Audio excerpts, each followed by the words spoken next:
We'll now call the Planning and Zoning Commission meeting February 11th, 2020, and I will now turn it over to the administrator. Good evening, thank you. My name is David Detroit, I'm the village administrator. For the sake of the meeting, I think once we get going, we'll just have all the members of the planning and zoning, anybody at the table, just give their name. Tonight we are here for the sake of a rezoning, 3 properties that are on the west side of the village. Those properties are currently zoned as C2 highway commercial, and we'd be looking to move those into an R3 multifamily designation.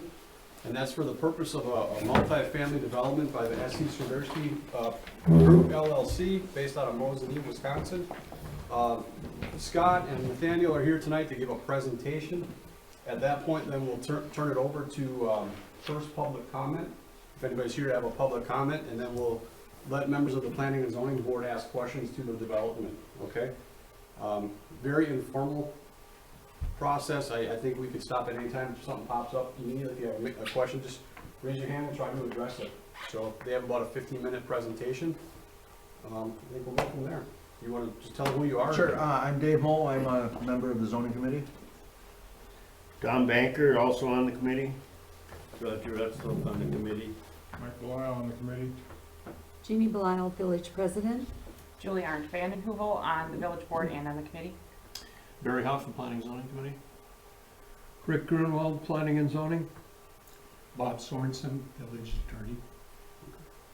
We also have Jim Muller, who's another village trustee, and then we have members of our fire department. We wanted their input for reasoning for identification of addresses for this project to make sure that all everything's are clarified, and we have members of the public. So, your table, gentlemen. It's all us? Yep, all you. Is that alright if I sit over here? Yeah, absolutely, absolutely. What you see on the computer screen will be on that TV also, and on the drop screen here, for your, hopefully you can get a good view somewhere. Okay, good evening, members and board members. So I am Nathaniel Pop, and we'll kind of run through a little bit. We actually, I like to put faces to the name as we start going through this. We always do say right away, everything we see tonight is in conceptual stage. We still are in the very early stages of development of this project, so just specific things like colors is really one thing that I really want to just point out, that, you know, we haven't got to the point of, you know, final conceptual finishes on it. I like to put a face to the name. So I'm Nathaniel Pop. I'm one of the people that you'll see throughout the entire process. Scott Wessel's our real estate broker. He's one that's heavily up on the front end of it with land acquisition. So you'll kind of see him definitely in the beginning of phases of our projects. And then he kind of fades into the distance as we move forward and keeps looking for land for us. Jackie is our business development manager. She's involved heavily on the front end also, and into the construction side of it also. But then she starts to fade out a little bit also once we move through this. April Panko is our project development project manager. She is heavily involved on more once we're really starting to get to the nuts and bolts of construction, working with our civil engineering, once we're starting working with our property management staff, picking out our finishes. So she's really heavy on the, you know, the development side of it within our development team, and figuring everything out before we put a shovel in the ground, and then she hands a project off to our construction management team. Courtney Wolf is our development administrator. She's the one who kind of keeps us all in line. So I kind of just like to point out faces to the names that you'll be interacting with throughout this process a little bit. A little bit about S.C. Swiderski. We've been in business for over 27 years, and this is kind of our specialty. We build, own, and maintain all of our properties, and have for quite a while now. So some of our property locations that, you know, we currently have built, own, and currently maintain through our construction department and our property management division, mainly throughout kind of central to northern Wisconsin, but we are throughout kind of the greater central northern Wisconsin area. And feel free at any point, if anyone wants to do a little more, you can hop on our website, check us out, and go more in depth and actually see more specifics of the type of properties that we have, and rent rates and where they're at, amenities. So any one of these locations, you hop on our website, you can definitely see a little bit more in depth of what we're about. A little bit about the SCS process, I kind of hit on already. We are kind of a full service in-house company. I mean, from the acquisitions and real estate on the front end with Scott, we have all that staffing in-house. We have our own in-house architecture and design. That gives us a huge flexibility. We love having that in-house, not only when we're tweaking sites in the beginning stages of it, all the way to the point where when we're designing buildings based around, you know, the tenant feedback that we've gotten throughout the years, whether it's floor plans, whether it's kitchen layouts. We have that in-house architecture and design to have that flexibility to design around what our tenants want. As I said, we act as our own GC. We have our own construction and excavation in-house. So we do staff all of our own project coordinators, superintendents, project managers. I think I said site superintendents. If not, they're in there also. We do have field staff. We have 2 framing crews. Field staff is something we've been wanting to grow more, but maybe you all know that field staff are hard to come by nowadays, especially in the construction industry. So, and then from there, once our construction division builds it, we then turn it over to our property management division, and we once again house all that staffing in-house, from our leasing staff to our maintenance staff to our ground staff. We truly try to pride ourselves in this area of the service that we bring to all of our tenants and essentially our customers. I don't like to call them customers, they're our tenants, and the homes that they live in. We try to do as much as possible in-house, and that's everything from our snow removal to our lawn care to all of our maintenance. I mean, our maintenance techs are extremely proficient, the ones that we do have.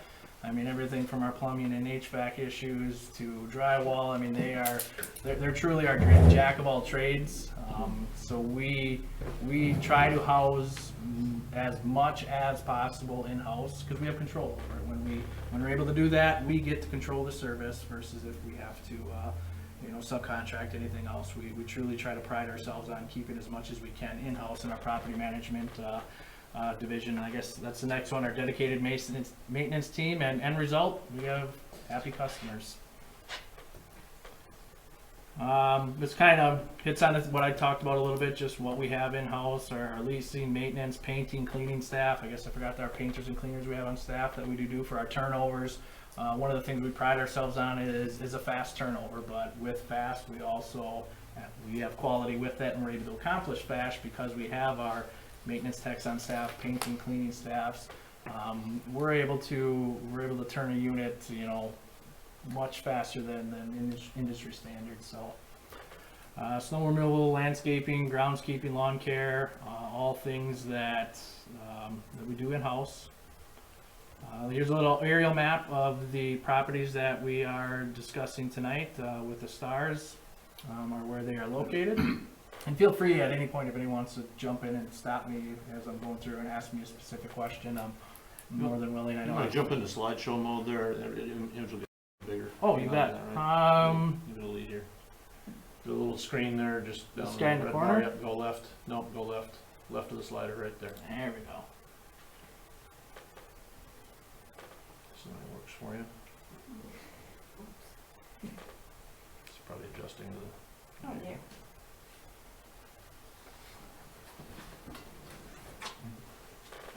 A little better? It's easier to see. Okay.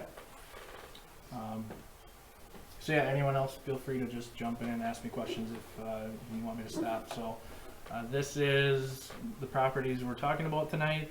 A quick project summary overview. Currently the site layout that we're looking at, that we're working with our civil engineers on, is it looks like about 112 units on 12.1 acres. Currently we're proposing 3 different building types.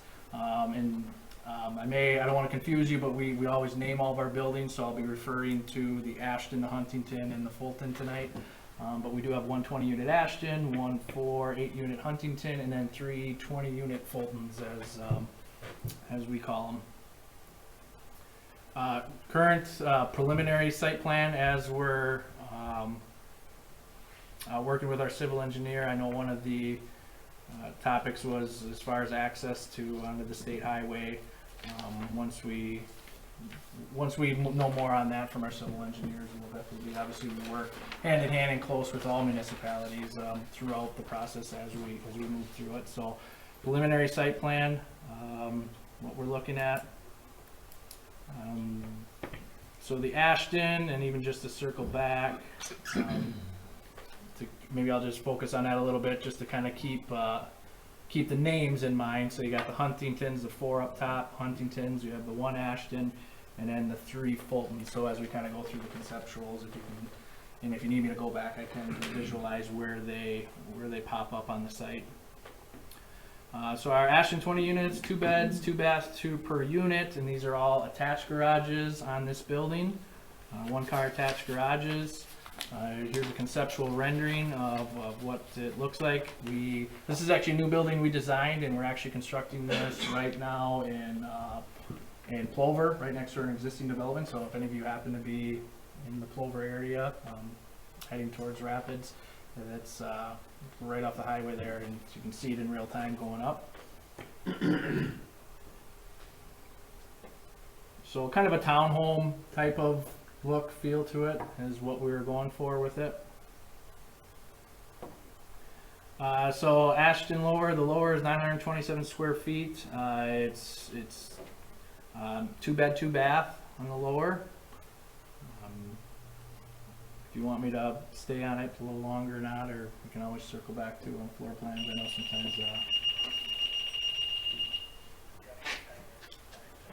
And the upper is 1,004 square feet. Once again, we got 2 bed, 2 bath with a balcony up top.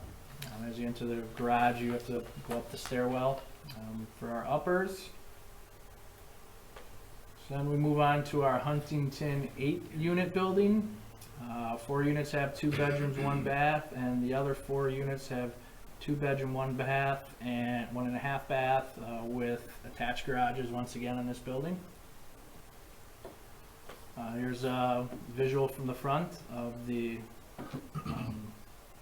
and this building is one that we've had in service for it's probably 7 years. And if you happen to be in the Weston area, or if you're on our website, if you check out River Trail Estates, really popular floor plan. We like this building, so this is one that we've been floor plan and building we've been utilizing for several years now. Kind of a back rendering.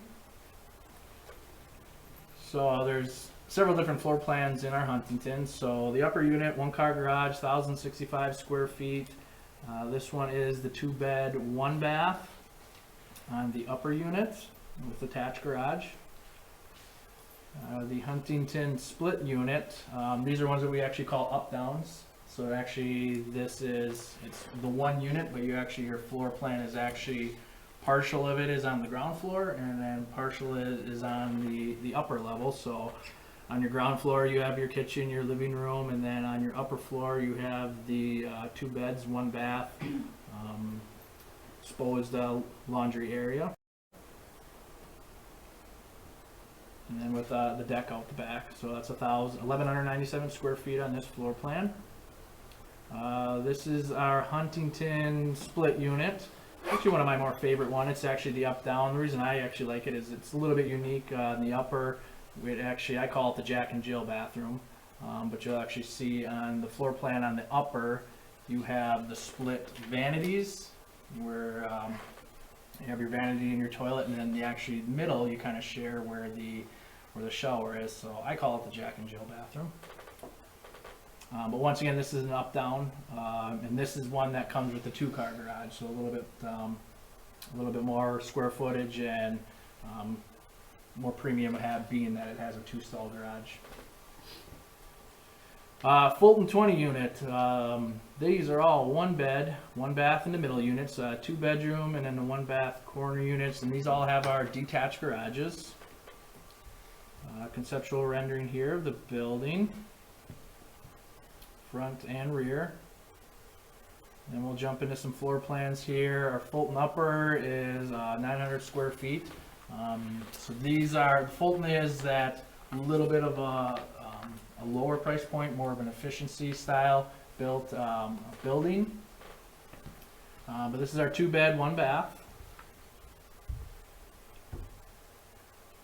Then we have another Fulton Lower. This one's 924 square feet, 2 bed, 1 bath. A little bit of a different layout, more of a little longer stretch, a little bigger footprint.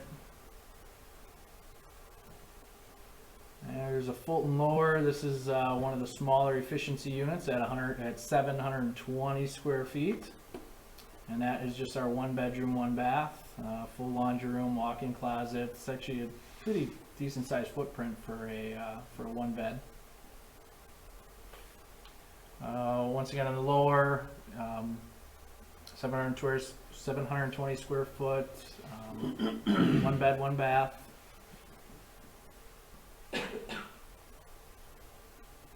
And these are conceptual renderings of the site. Our conceptual renderings they are taking a snapshot of what the site is supposed to look. So the background is actually supposed to mimic what the actual location. Looks like we got some of our, these are just from some of our properties, some of our finishes and what they look like.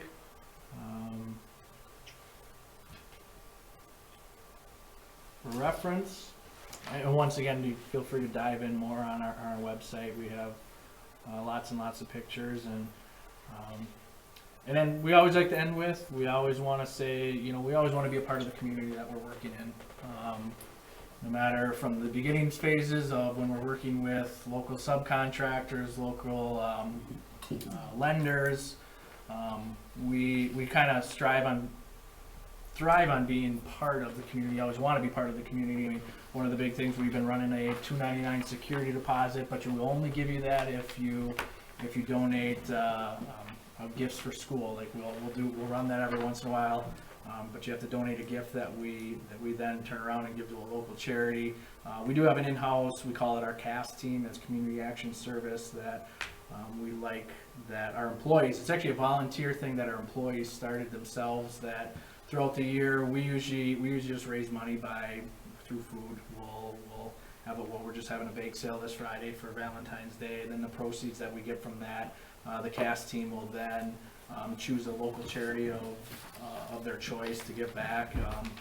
Whether we go to an assisted living and we hand out gifts there, we do like our green and clean stuff. We support our local Crossroad Canines. They're actually just right down the road from us, because we were actually in another community, and one of the police officers stood up and was talking all about this program for Crossroad for Canines, and they train canine dogs and then they gift them to police departments. So kind of want to just end with that we always want to be a part of our community, and we kind of push all of our employees to hold that as part of their values. So I guess that's my last slide, so we can open it up for questions or comments for me or Scott. Anybody from the audience here to? Is this gonna be low-income housing? Nope, we don't. We actually are all market rate housing throughout all of our developments. We do not have any Section 8, nor do we allow accept Section 8 vouchers from any of our tenants.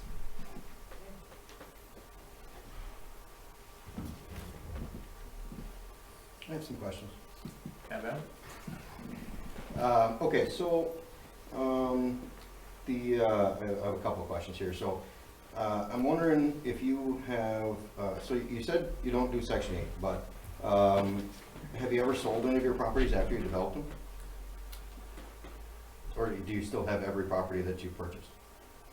No, we've sold properties. Okay. We've sold 3 properties since I've been there.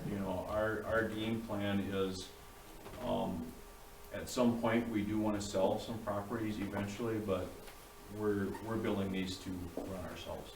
Okay.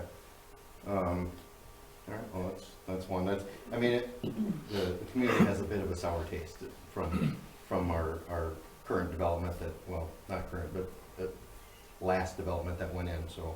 And to expand on that a little bit also, we currently own land in Oshkosh. We have a site up in Sturgeon Bay. We're trying to have a more aggressive stance in this area. We want to have some property managers out here. We're not building this to sell it. Okay. So don't take any, No. don't take any of my questions. Hey, I'm just gonna let you know, as being I go aggressive to a here, so. lot of these meetings, Okay. and sometimes I get put on the Okay, hot plate, yeah. so. Okay, so I have a couple things here. So I'm wondering if you have, so we have a couple of things going on. So you're right next to, you're looking at building right next to a cemetery. Okay, so do you foresee any conflicts, even simple stuff like, and how do you address them? Do you have any policies to address them for, say, tenants with pets who decide that they want to take their pets up into the cemetery and utilize that as their, dumping ground? You have a cemetery which is going to, you can foresee some small conflicts between, everyday living and sitting outside washing your car with the radio blasting and someone, desiring a more respectful type of situation, in the cemetery. Do you have any plans to address that with your lease or anything of that nature? Or how do you have an established policy for tenants that become disruptive? Well, you bet, yep, and that's, so I'll start with the pet Okay. side of it. So historically, we only allow cats. Okay. We do have some sites, in some new development areas that we kind of know, but, not only does the pet have to be essentially registered, we have to have their paperwork from their vet, but now that we're opening up the idea of dogs, we're partnering with a third party where they actually, once again, they have to give us their vet, they have to register their animal through the third party, and even part of that is they actually have to submit a stool sample of, submit a stool sample, and know for our own control, that we have those tenants then that suddenly there's, feces laying all around, we can grab that, send it in, turn it in, and they will tell us exactly whose dog that is. Okay. Before, outside of that, we try to control our sites, the site that we did allow dogs at. Once again, with our on-site management, we have a presence there that's there every single day. Okay. So that if they're keeping eyes on it, so it was more of I seen who it was. And the nice thing is I'll just have to say that our tenants are like the police for us.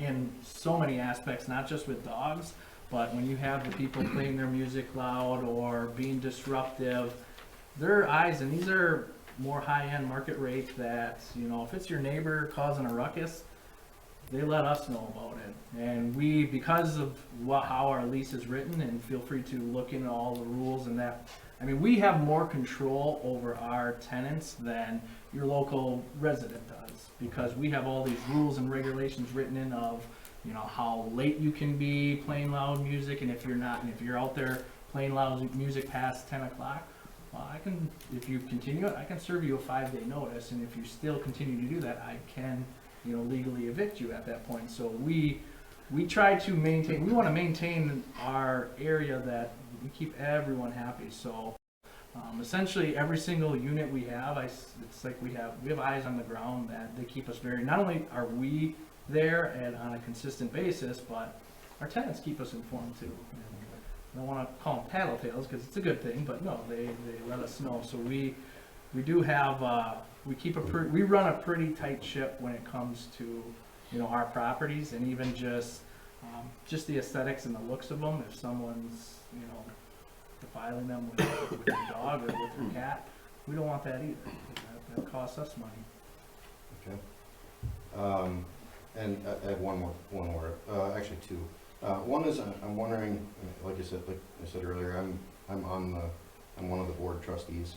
I'm wondering if you can provide like tenant references or testimonials or anything from your current, long-time tenants, not somebody who's like, been there for 3 months and says, hey, everything's great. Mm-hmm. I'm fairly confident you guys could probably do that with the number of properties that you listed. But the other one is I'm wondering, do you have a regimented, like a maintenance schedule, or do you just work on like a break fix? And my point of the question is that this is going to be based on the placement. It's going to be fairly visible. In my experience, renters are only as invested, or they they are, they can only be as invested in the upkeep and the maintenance of the property in terms of what they leave out and what they, you know, how much they pick up, as the property owner or management is. So if you're at this level, they're never gonna, with very rare exceptions, they're never gonna surpass you. So if you're at this level, they're at that level. If you're at this level, they're at that level. So I'm wondering, do you deal with like break fix as your primary, you know, follow-up? Or do you have a scheduled, okay, we're gonna come in and redo the landscaping, we're gonna come in, you know, every 5 years, we're gonna redo the pavement and redo the lines, and every 15 years, we're gonna come in and repaint? Is that the type of a plan that you have, or do you, Yeah, so- what do you? So obviously we have both. I mean, Okay, there's a break fix, obviously it breaks, we fix it. But on the preventative maintenance side of it, and I'll maybe just start with to say how we're a little bit different too from maybe your typical property management company, is these are our assets. Mhm. We own these assets, we wanna take care of these assets. How these assets look and are maintained is the longevity of our company. If we allow tenants to destroy our asset, we're only destroying our business. So on the ground side of it, I will just, on the ground side of it, I'll say on all of our properties, we have in-ground sprinkler systems, we have a fertilizer maintenance program set up, a shrub dies, we replace it, we power wash our buildings once a year I'm just talking ground side of it. Part of some of our periodic maintenance. Gutter cleaning is a spring and fall usually thing, depending on the type of property. We know our problem properties that are the ones that are surrounded by the oak trees. We're cleaning those out definitely twice a year. Well, the properties don't even have to. So that's kind of exterior aesthetics. We always, and I'll just say this, that if the exterior is not looking good, that's gonna hurt our leasing also. So if the exterior is looking good, that almost sells itself. So we wanna make sure that our landscaping, that, like I said, we replace all of our shrubs when they die, we wanna keep an upkeep, lawn care. As far as the interior, without saying too much, I'll just say we kind of spare no expense. Some of the maintenance technicians that have come from other companies and now work for us, or even maintenance managers, once again, we're not here to, you know, take away any amenity. If there's something broken in your apartment, if it's your toilet paper holder or what, we're here to fix it.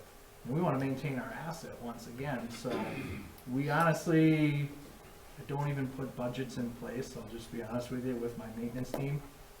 It is what it is. If there's an issue that a tenant has, we're gonna fix it and we're gonna take care of it for them.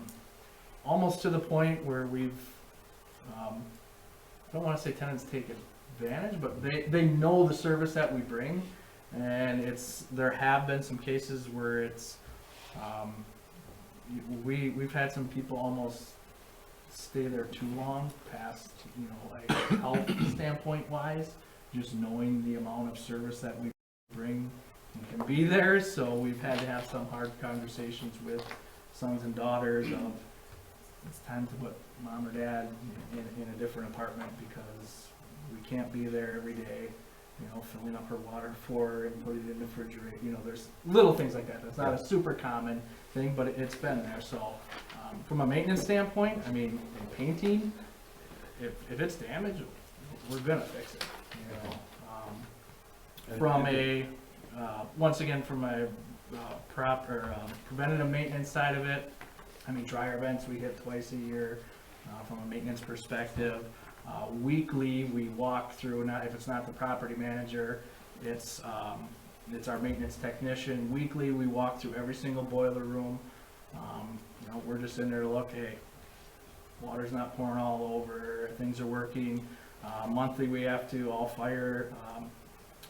the fire extinguishers that are on properties, those all have to be checked off monthly that they're good.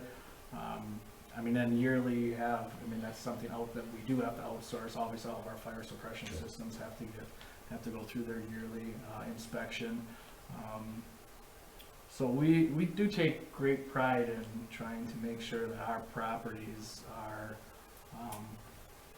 you know, upkept and not just, you know. That's good to hear. Yeah. That's good to hear. Did you? Yeah, I would say, for instance, I think Wisconsin Rapids, those buildings were built in 2006. And you could walk through there, whether it's the building or the lawn care. I mean, there's nothing out of place. It's immaculate.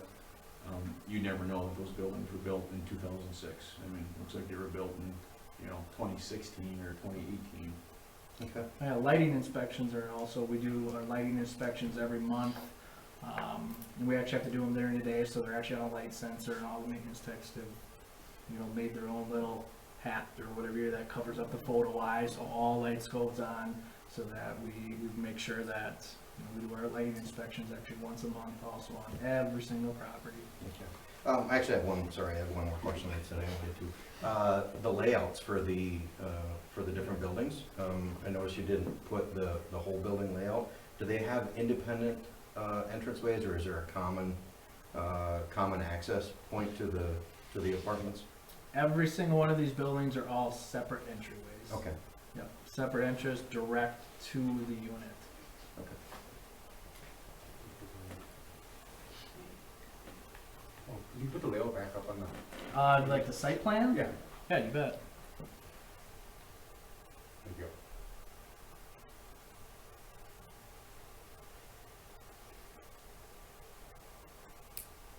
Yeah, when you got to the one bedroom, it was hard to tell from the rendering as to whether or not there were independent entranceways for each of the units. Yep, every one is independent entry. That's different than Yeah, it's what we have in here. That's a little different. There was a driveway coming out on Highway 15. However, we got the title policy back, and that's not gonna happen any longer, so, that driveway's been eliminated. And just so everybody knows, we have not done any engineering on the site yet. So depending on how engineering comes back, I mean, I'm sure that that's gonna be changed somewhat. It's just a matter of what we find and how the site balances. Do you normally work with, like, say, the fire department on that, so that they can maneuver their large rigs and that sort of thing? So with one driveway, with the engineering, do you work normally with the local? Well, typically, you're gonna want two access points, to get in and out, and so there is actually 2 access points on the east right now. However, again, we're just not sure exactly where those are gonna be when engineering comes back, where the retention ponds have to be. I know we're probably gonna have to be at least 300 feet back from the intersection on Highway 15. So yes, we do work with them, we're aware of it. It's just a matter of everything else on the site is what makes it work. And once we move farther along through development, I mean, actually meeting with actually all just emergency services is usually a meeting we like to have, just so they can see site plans, and review of them. I mean, everything from our lighting to, building numbers, we like to bring all that in and make sure that they're included in and know what we're bringing to the table.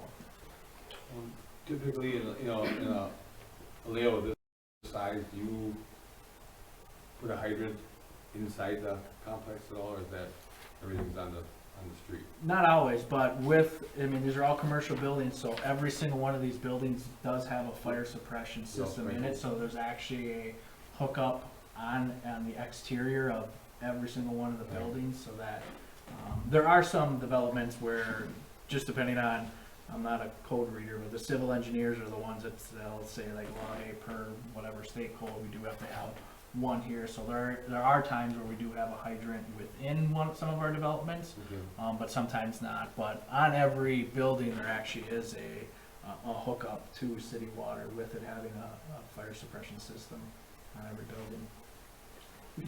We do have water to site. 1,068 gallons per minute is the flow. We did that yesterday for their team, so we know there's ample water supply to that site already. So. Sometimes it depends on how the driveways come in. It's hard to lay, LDH in, especially when you have site. You better ask your question. I better jump in. Yeah, you better. With property management, are there any requirements to have live in the units, have one of be occupied by a property manager? And so that if there's an issue, you're not gonna drive from from Rapids or wherever. And then a goofy question, but do you use vinyl siding and regular shingles? Or do you use metal roofing, or what is your exterior? So the first question, answer that, we do not require that our property manager lives on site. We do encourage it, and we also do encourage it through a pretty hefty rent reduction for, I mean, all of our employees get a discount, but our actual property managers and our maintenance technicians, if they choose to live in our development, they get a pretty hefty rent reduction. So while we do not require it, we do encourage it heavily. And obviously being in the area where I'm not gonna hire a property manager from Rapids, if it is someone from Hortonville, you know, I would have no problem if, you know, if they were within I mean, 20 to 30 minutes is probably max that we would really even explore the option once we start taking applications. Second part of your question, I'm sorry, what The was it? shingles and the siding? Oh, shingles and siding. Typically it's vinyl siding. We usually, some of our buildings do have a brick, 1 to 2, 3, you know, usually 3 feet up. Just your asphalt shingles, no metal roofs. We haven't went the route of metal roofs at all on any of our buildings, so asphalt shingles. And track stacking or treated? Trex. Can you, he asked about what you were gonna do about the cemetery, to block people from, and we didn't quite talk about that. What are you gonna do to try to keep them out? So my envision is more so, I mean, I'm just thinking more of a landscape buffer, would be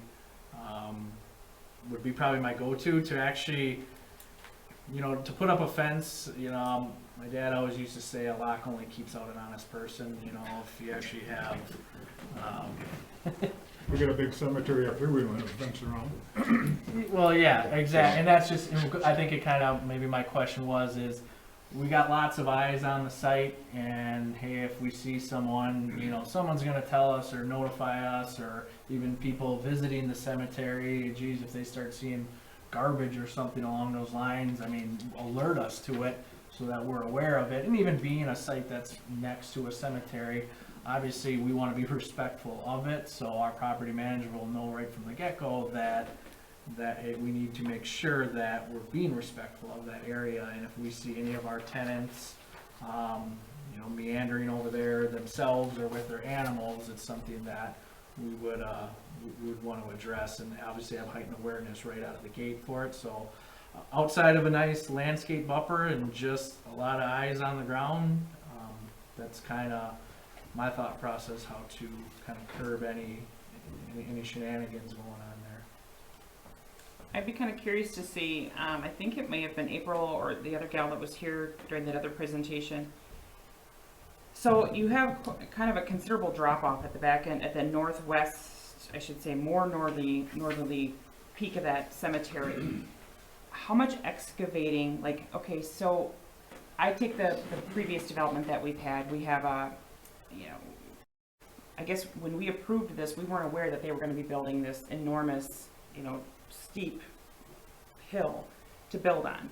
I'd be curious to see like maybe a rendering that actually, okay, you're standing in this parking lot, this is what this looks like from that. Is that something that you can provide? Because had somebody shown us what cottages on Main would have looked like, let's say from Charlie's parking lot, it would have been a lot of questions asked. Why is that so high up there? Why is that so I think different? we'd have to go through engineering to Okay. get a much better handle on that and see how that site balances. You know, ideally, those buildings are set back away from the cemetery a little bit further down the hill, so you can bring some of that fill down, you know, balance that site a little bit better, but that's what we have to Yeah, hire. because there is a engineering considerable for. drop off at that Right. point. And I'd be more curious to see if you're bringing fill in or if that's going to be Probably sort of gonna be a, both, if I had to guess, but Okay. we couldn't answer that question directly right now. Ideally, with a civil engineer from a project management standpoint, he used the term balance, and if we're able to get away with it, we don't want to bring in or export. You know, you want to use what's on site to be the most cost effective and just more green. So once again, like Scott said, once we actually get civil engineering back, they're the gurus that, all right, based on this elevation, we're gonna have to do a 3-foot cut here. Well, hey, we need to, bring it up 3 feet here. They do the best when working with us to try to balance the site. So, are you talking about the ones that are kind of up by that retention pond up in the corner here? No, I'm talking, so plot number 603, 0603 is the cemetery plot. So where it kind of notches and it's kind of not a right angle, but it's, The northernmost line of the cemetery. yes, there's a pretty significant drop off there. This area right here Right drops there. off very, very much so. It'll drop 8 feet there. Yep. Just pretty much just over the fence line. I mean, there's burial site and then about 4 feet away, and Tom can probably test Yes. it's my parents. Yes. 4 feet away is the drop off. It So drops, I'm yeah. personally concerned about the drop off and how you're going to do that. But I'm also concerned because there's a lot of other plots in that area that, near that drop off.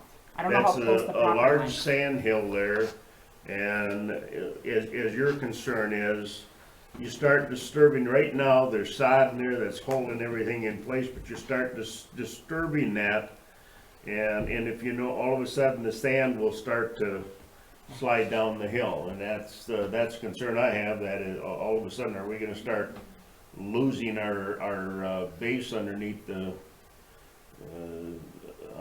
caskets or the plots up there? Tom's very familiar with the cemetery. I mean, you're familiar. I'm very familiar with that particular corner. There's a lot of trees, and I'm assuming you're looking at removing a lot of those trees that are in the property you'd be buying. You'd be removing those trees, thus changing the erosion control. I guess I'd be really curious how you're gonna buffer that and how that's gonna be to maintain the neighboring properties. Because there's also, I mean, granted, it's town of Hortonia, but I think we need to look out for our neighbors too. I wanna make sure that we're not disturbing any of the erosion control, because there is kind of a significant different hills there. Just want to be really sure that we're being mindful of that, because we did have a development come through and it changed some of the erosion control, and that's a business, but we're talking neighbors and we're talking a cemetery.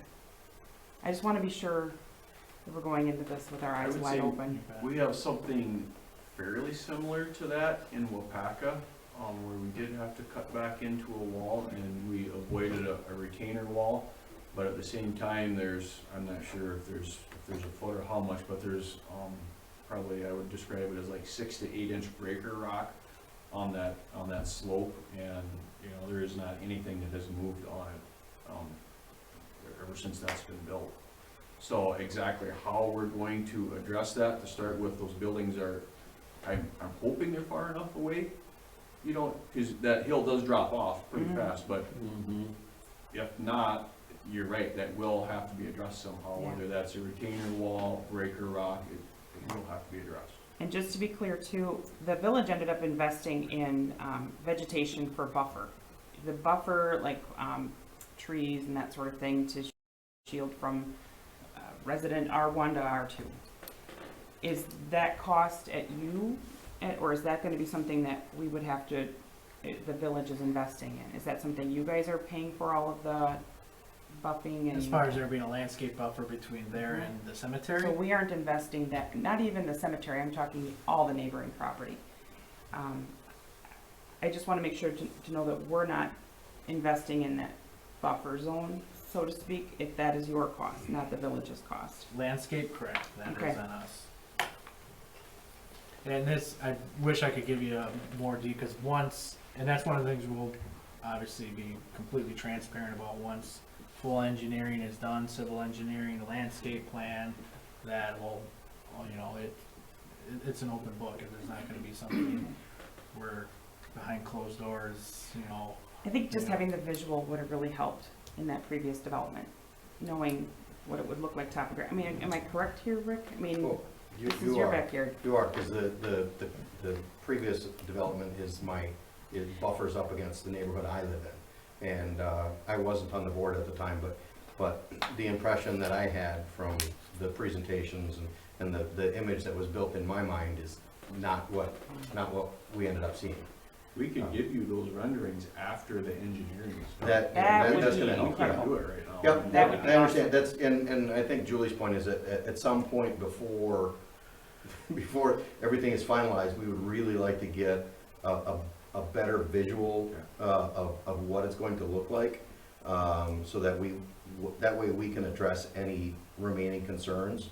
And instead of, I mean, even an example of the other side of the development that we have here, they came in and said, well, we have developments here, you can go look at, there's some in New London, right? I went to New London, those are all 1 story, right? And then when they put these up, they're 2 stories and they tower over all the residential houses that are there.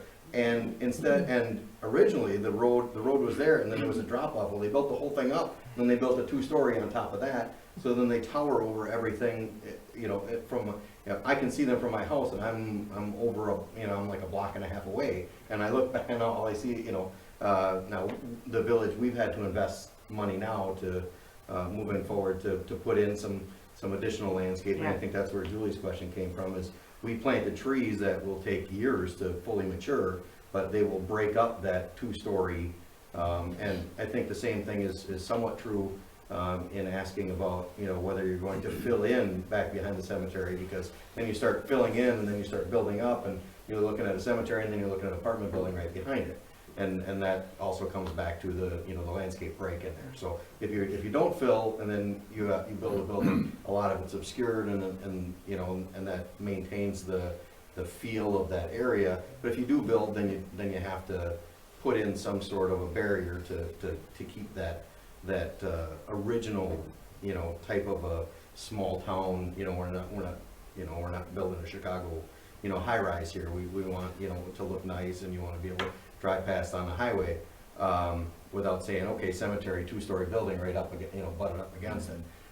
And that's where, when you get closer and you get your engineers to go through it, a more accurate rendering of what it would look like from different angles of, like, say, from the road or from the other side or from the properties that come back behind, what we could expect instead of the image that we're just building in our minds, and if it doesn't jive with what your engineers are doing, then there's some animosity later down the road, and we don't, we start to look at it like, oh yeah, they snuck that one by us. And that's not a problem to do that. The reason why we do this, and I think most other people do it this way, is before we actually spend the money on engineering, we want to make sure that we have the zoning that we need to build. And then typically what we'll see in other communities is, we'll get the rezoning, and then that final site plan, that's dependent on staff approval or something like that. Okay. I too serve on the board, so if I could just add a comment. Mr. Moeller is the only one I know that can see Russia from his house too. So, one thing I will say, we didn't have a lot of transparency when we, as a board, dealt with the cottages non-being. So I ask that you be completely open with us. I think we were led down the wrong path. That's all I have to say. There's another question in the back too, I know earlier. Yeah, I'm actually in the town of Hortonville, which is just on the other side, so I live on the other side, not that first one, but the next. So I guess I would be concerned on what that looked from that angle as well, so, and that's been brought up.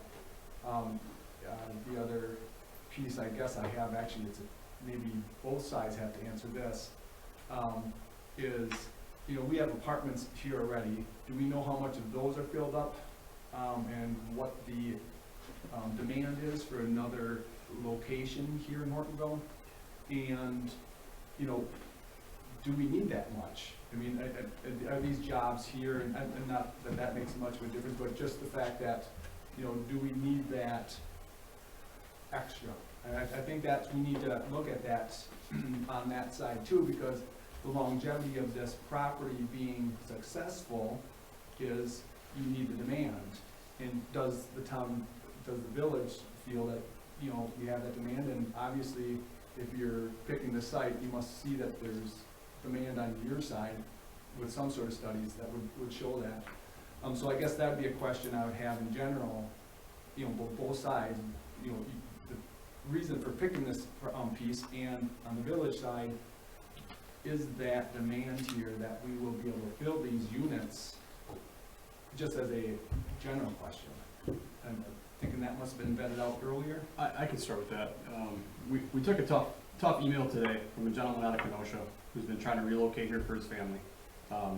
So I sent it off to Jessica, who's the leasing agent at the cottages. That development filled in 1 month, and they currently have better than 30 people on a waiting list to get apartments in that facility.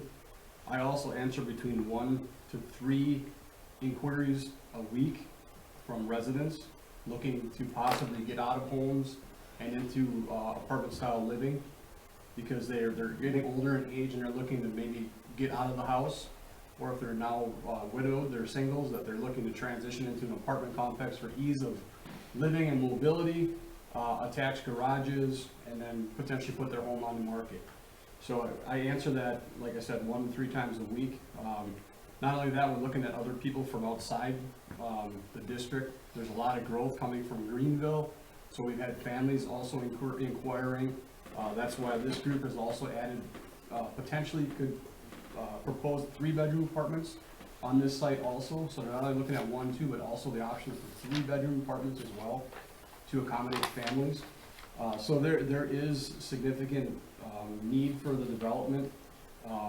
When I proposed them to start it at, we were looking 50, 60 units. For them to come to the village and make that kind of investment, they'd rather see the bigger number, because they can justify having that person on staff and be that full-time manager and give it the due process that it needs to really keep it well maintained and prospering on the property. So we also started at about a 6 acre area. Now it's grown to 12. So for them, it's economies of scale for them to come in and do a bigger development. It's just a matter of time. It's coming. I mean, you see what's happening in Greenville. It's on the way. So I guess when I propose it to the village board, it's either we get on board, or it's gonna go right past us, and the next thing, you know, potentially this lands in New London or another development up the road. So something to take in mind. And then, the other piece, are these very similar to these? I mean, I don't know the apartments here, and. I would say there's absolutely no correlation between them, none. I mean, as far as, I mean, just the quality, the how big they are, I mean, are they very similar in sizes? I would honestly, I would say there's no resemblance, none, absolutely none. These are, I'm not gonna take credit for it.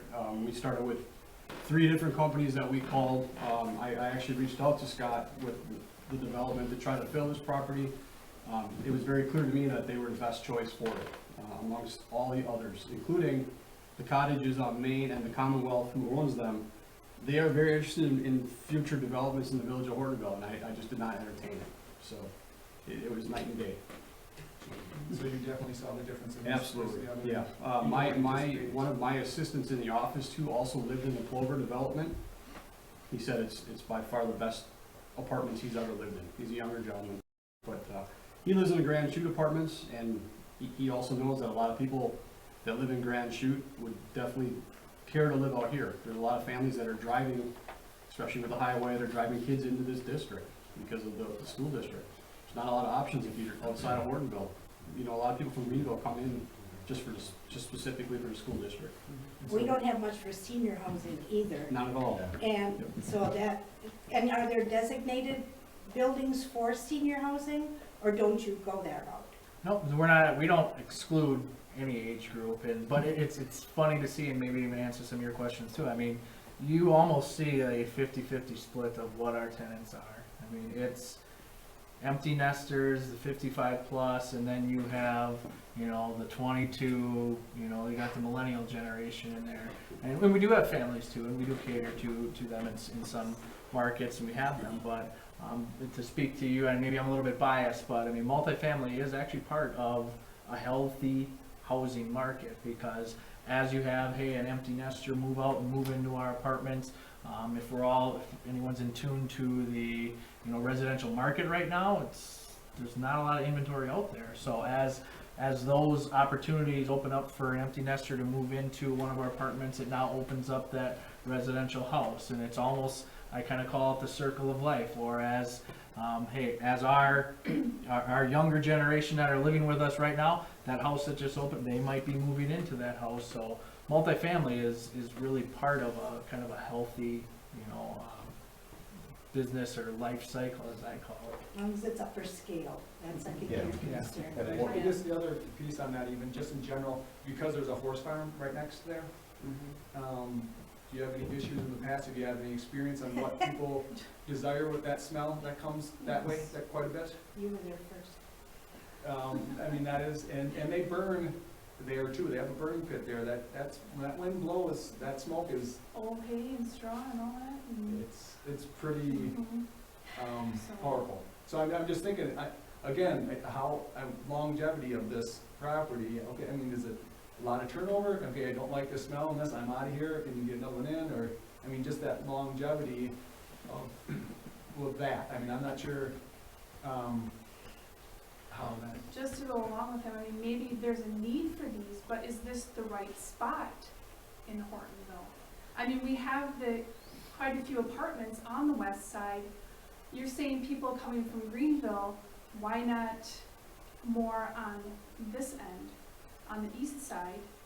And you know what, Highway 15, I hate that highway. It's dangerous, you're gonna have more traffic now. More people that are gonna be, I mean, can you try to, is there a better site?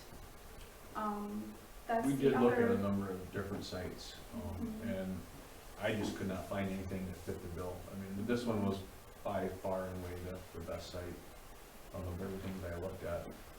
Everything that you need to build on it, a lot of sites that we looked at didn't have the utilities, and this was the obvious choice. I just think you're creating more traffic on Highway 15, trying to turn left, just more congestion. And you've got the cemetery, like everyone said, you've got the horse farm there. I mean, I don't know, there's gotta be other places in the area besides. I worked at the village for 17 years. I took the phone calls that Dave says he took. I know there's a demand. We need apartment buildings because I know people that I actually helped look.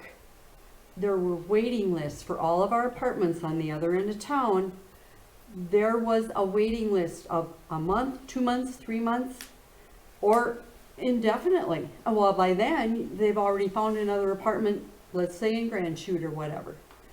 And, if your concerns are about the road, the highway is going to start in 2021. It will be finished in 2024. That is going to be the perfect place to live. You're not going to have that traffic.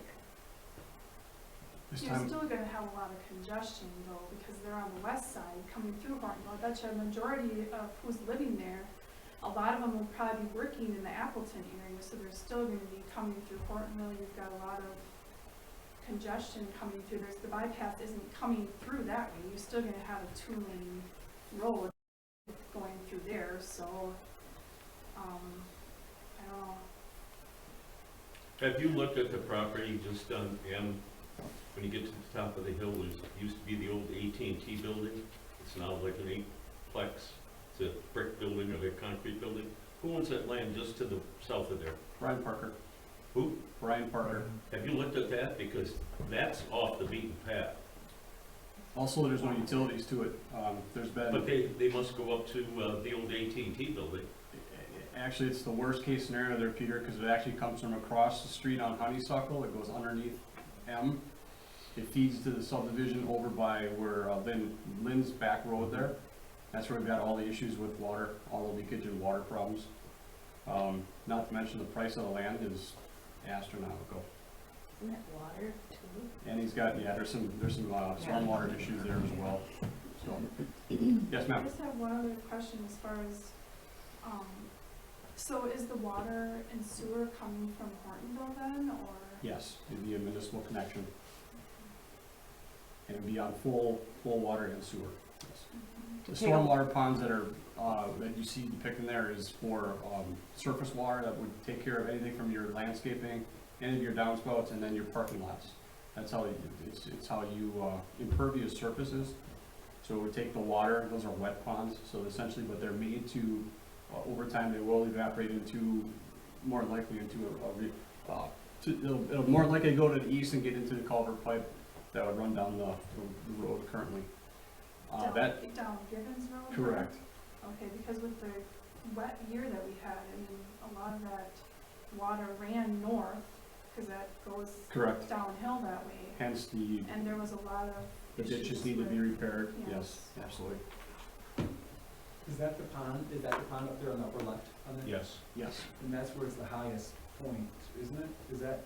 No, that does drop off back Yeah. in there, Yeah. in that wooded Yeah. portion. Okay. And again, you know, is that pond gonna end up right there when engineering is done? I just can't say that. DNR dictates all that, don't they? To a certain extent, you know, especially the size of it, you know, it's an engineered pond, so we have to follow their guidelines.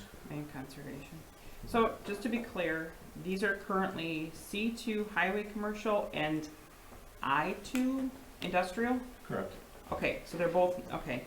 Just want to be sure I I understand. believe Mike Connering's properties are the I2s. Yep. And then the C2 highway commercial is the furthest west. Okay, and then it butts up against, to the north is ag, to the west is that residential? Can't be, because that'd be the cemetery. It's all Hortonia, Julie, so we actually don't have the Well, zoning. But to the west, But it's, It I does think matter. that's a resident, isn't it? Yeah, there's a residence there. James Cole lives right to the west of it. Yeah. Mhm. He owns right up to the west end of the, Okay, to the top Yeah. northwest, okay. Parcel 604 on here. And then looking, so I mean, it's a mixed, it's gonna be kind of a mixed use of, because you'd have ag, you'd have residential, you'd have, because currently it's kind of a mix, it's industrial, commercial, but we would be, Maybe all in essence, R3. we're here to talk about the zoning, so Correct. we would be removing the commercial and the industrial and in essence, changing it to R3 is what we're looking to do. Okay. You know, and if you're concerned about the noise and everything in the cemetery, it's zoned right now that an industry could come in there.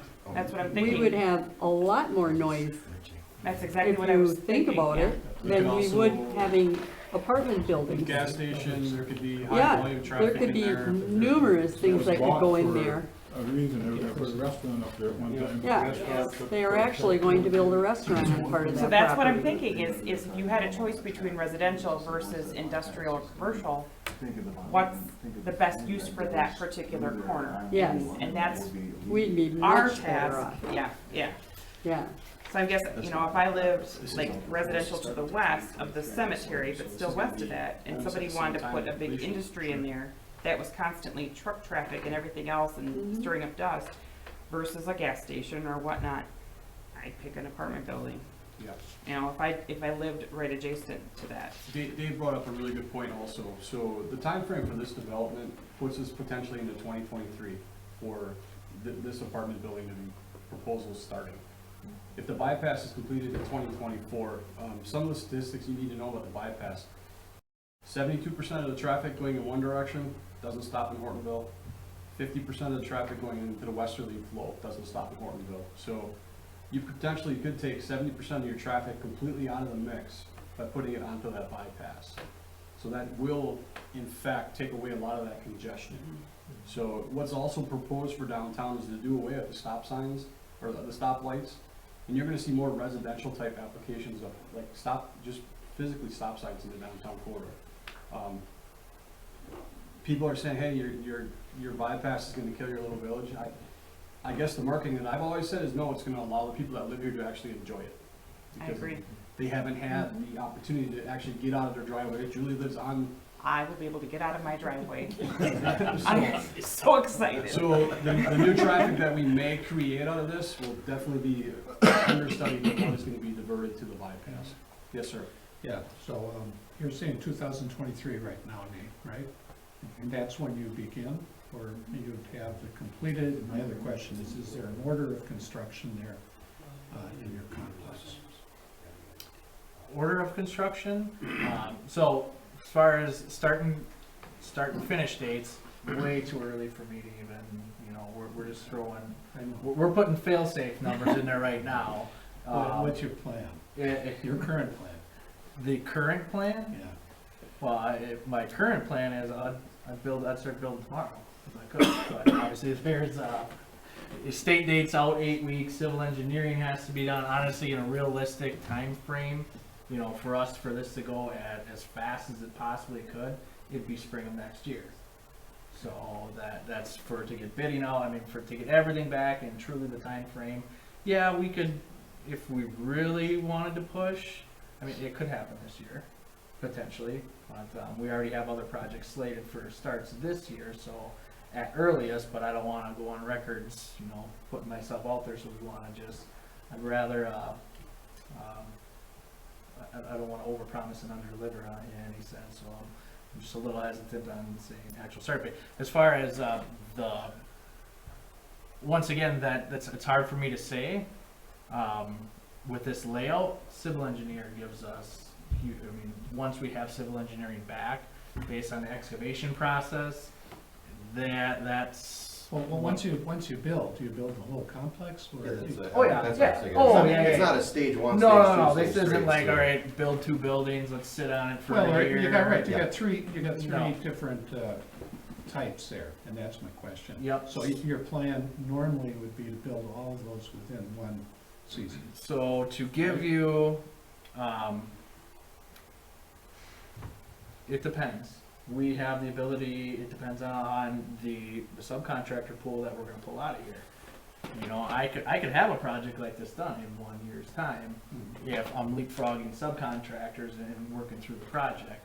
I'll just say more of a typical, once excavation's done, foundations are in, once that first building opens, you're probably gonna see another building come online about every 3 months. So that's once mass grading done, we're starting, first foundation's in, all the MEPs are going, once this one's complete. That's more of a typical, build schedule is about every 3 months after that. So if we got 3, 6, 9, 12, 15, 18, 21, 2 year. Yep, that's what I was looking at. 2-year build time would be, but we have the ability to, we see the demand, we're gonna hit the gas on it, or we'll stick with our, a typical project around a 2-year time frame, I would say. Okay. Question. So you primarily would be using 15 and Grandview, obviously, to enter and exit. If there's any major damage to Grandview, or not Grandview, Givens, sorry. If there's any major damage to Givens, like we had a development just up the road here, and part of the agreement was that then they would repave that small residential road that went up there. Would that be something we could add to the developer's agreement, that if for some reason that road is mangled because of all of the heavy traffic of industrial vehicles? It's actually on our 5-year CIP for mill and overlay Okay, because of some of the water issues that have happened in that westerly ditch have actually run dirt and onto the roadway where it's kind of compensated, or it's compromised the road. So yeah, it's the edges kind of break it Yeah, apart it there, is. yeah. So what we were gonna do is actually, with the mini excavator that the village purchased this year, we were gonna do some ditching on it. We may have to do some repair work, temporary repair to the ditch to help, but it's also already on our replacement to run from the Okay, intersection into the Hortonia limits, okay. so. And then kind of taking along with that, have you ever had a project where you get partway through and you realize, okay, so this may not be going so great, we need to kind of go back and maybe revise that agreement? I picture that there's something that happens, you run into something, or something we have a certain standard, you're trying to meet that certain standard of that agreement, and now here we are 6 months into the project and something just isn't going to work out right. Do you ever amend these types of things, or do you ever, Bob, is that something that we've ever had to do? Yeah, we're actually doing that right now with one I can think of. Okay, But, fear. as situations change, Yeah. if the underlying assumptions don't no longer hold true, usually there's come together to deal with that. Yeah, so that's kind of built in, so that we know that we'll work together to fix a problem versus trying to put a Band-Aid on something to get through what we all agreed on, you know? That's gonna be the verbiage of the Okay. developers agreement. So the next steps, and I just had this discussion with Scott a little earlier before the meeting. So the next steps upon, if we do get approval for a rezone, Scott he's close with finalizing their engineering firm. So at that point, they can do their engineering studies. In the meantime, SES would work out a developer's agreement based upon a conceptual site plan, because the engineering may change that. And then they would offer a hard, fast number of the units, which we think is gonna be 112, and a minimum assessed value. So that's where we'd start with. Upon them finalizing that site plan then, we would know the final the final unit number, and then we'd be able to more dial in on the assessed value. Okay. So, but most of the times when no different than what cottages did, they approved that development with a minimum of a $6 million assessed value. Okay. So we have not, I won't know that number, Julie, till June when we get from Bomar appraisal. If it's anything less than $6 million, I will be on the phone contacting, because they owe us that money. That's how we pay for future developments. Well, I guess I'm kind of curious what are we hoping to come out of this tonight? We've got obviously Lori Elliott here, but I don't see Mike Gonnering. So we're looking to rezone. I've tried to rezone property, and I don't understand that process. So I guess the question is right now, what do we do at this point moving forward? You have to give a recommendation that you would approve the rezoning of these properties, so we can take it to the village board on March 5th and do a formal proposal and have it approved by the village board on that night. So, but it needs to have a recommendation and a vote and then a majority out of the planning and zoning committee. Would generally, because it seems like this is such in the beginning phases, would it be a recommendation contingent on maybe something engineering wise, or that's far further down the road? I think that would be No, the, rezoning, you can't have contingencies. No. No, okay. that would be more for the developers agreement. Lori's got a question. If you rezone this to multifamily, blah, blah, and this all falls apart, does it go back to what it is right now? That's what I was just gonna ask. Yeah. Can we vote We it have to back? No, rezone it's Rezone it just- back? No, well, yeah, I mean, you can We do could, the that, board could still absolutely. vote to rezone it back, so Yeah. we don't have somebody else just come in and buy the property and we have benchmark come in and But- buy the property and put something Right, else. but you'd have Yeah, to that's- go through that's- that yeah. process. Doesn't say anybody in particular. No, I have the same concern. We would have to Yeah. apply to get it rezoned back to what it was. Keep in mind, SC Swiderski did pay the application fee and the rezoning application fee. That's already been on file. So they have done their diligence. They paid for both parcels, 2 for Mike Gonnering, so it's all told, they paid a $600 fee. So they did their application and it's on file. So that's actually what you're looking at is Z-1-20, which is the application that we'd be looking to approve, All right. the rezoning. So I guess I go back to, right now, if somebody came through and offered the owners cash on the spot, and it's industrial or commercial, we can't put any contingency on that property. They can build whatever they want as long as it's within code, or so right now, to give us a little bit of control over what does go on that property, we're looking to rezone.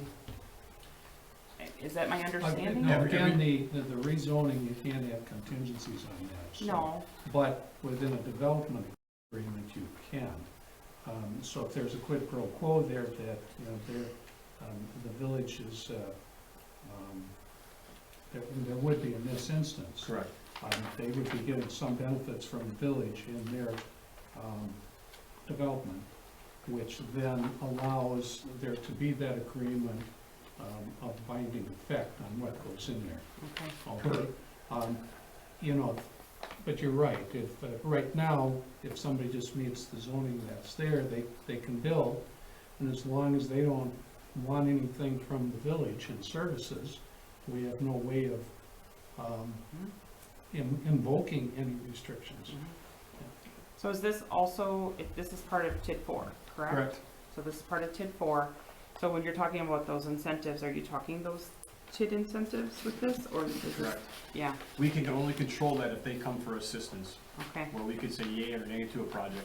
okay. But if they do it at will, without any village input or assistance, as long as it fits what's the current zoning is and the uses that are described in our zoning code of ordinances, we can't do anything. But this would help, I don't wanna say close out TID 4, but this sort of completes that TID 4, This which would then be it. helps fund TID 5, the Blight District. Correct. And Oh, those are the economics that I've worked through, and I have reported that. This project, we would have to incentivize SCS. That would be offset by the income that comes in off of the cottages project, So so, it's an advantage absolutely. Yeah, financially this, for the village. this Okay. project will fund our downtown revitalization once the highway project is done, so. Okay. To the tune of about $2 million. I'm just going through questions, otherwise, I don't know if anybody else has questions. So at this point, what you're looking for is someone, do we need A to make a motion motion? to approve, the rezoning, Z-1-20. I will make a motion to recommend to the board the rezoning of the property listed here on our agenda. I'm not gonna read it all. I will second that. All in favor? Aye. Opposed? Motion carried. We will now need a motion to adjourn. I'll make a motion to adjourn. Second. All in favor? Aye. We are now adjourned.